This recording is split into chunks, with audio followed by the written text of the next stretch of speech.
एक बार एक रईस राजा था जिसकी 4 रानियां थीं। वो अपनी चौथी रानी को सबसे ज़्यादा प्यार करता था और उसे महंगे कपड़ों से लादे रहता और बेहतरीन खाना खिलाता था। वो उसे केवल सबसे अच्छा देता था। वो अपनी तीसरी पत्नी से भी बहुत प्यार करता था और उसका आसपास के राज्यों में बखान करता था, मगर उसे डर था कि वो एक दिन किसी और के लिए छोड़ देगी। वो अपनी दूसरी पत्नी से भी प्यार करता था और वो उसकी हमराज थी और उसके साथ हमेशा सहानुभूति, इज्जत और धैर्य से रहती थी। जब भी राजा को कोई परेशानी होती, वह उसे बताता ताकि वह राजा को उस परेशानी का हल बता सके। राजा की पहली पत्नी राजा की सबसे वफादार थी और राज्य और उसकी दौलत बढ़ाने में बहुत मदद करती थी।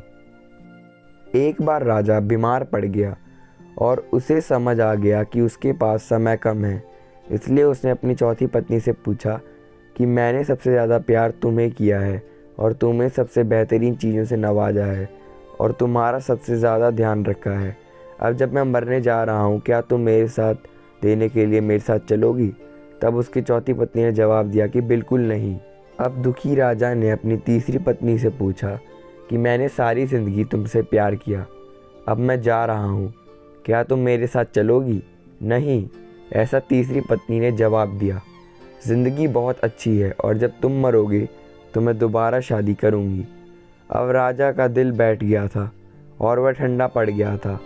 फिर उसने अपनी दूसरी पत्नी से पूछा, मैंने हमेशा ज़रूरत के वक्त तुमसे मदद मांगी और तुमने भी हमेशा मेरा साथ दिया। जब मैं मरूँगा, क्या तुम मेरे साथ देने मेरे साथ चलोगी? माफ़ करना, इस बार मैं तुम्हारी मदद नहीं कर सकती। दूसरी पत्नी ने जवाब दिया, ज़्यादा से ज़्यादा मैं तुम्हें तुम्हारी कब्र तक छोड़ सकती हूँ। उसका जवाब बिजली की तरह राजा को लगा और वो बेहद दुखी हो गया। तभी एक आवाज़ आई, मैं आपके साथ चलूँगी और जहाँ आप जाएंगे वहीं चलूँगी। राजा ने नज़र घुमाई तो उसकी पहली पत्नी खड़ी थी। वह बेहद कमज़ोर थी क्योंकि वो खाती नहीं थी। दुख से भरकर राजा ने कहा कि जब मेरे पास मौका था तब मुझे तुम्हारा बेहतर ध्यान रखना चाहिए था।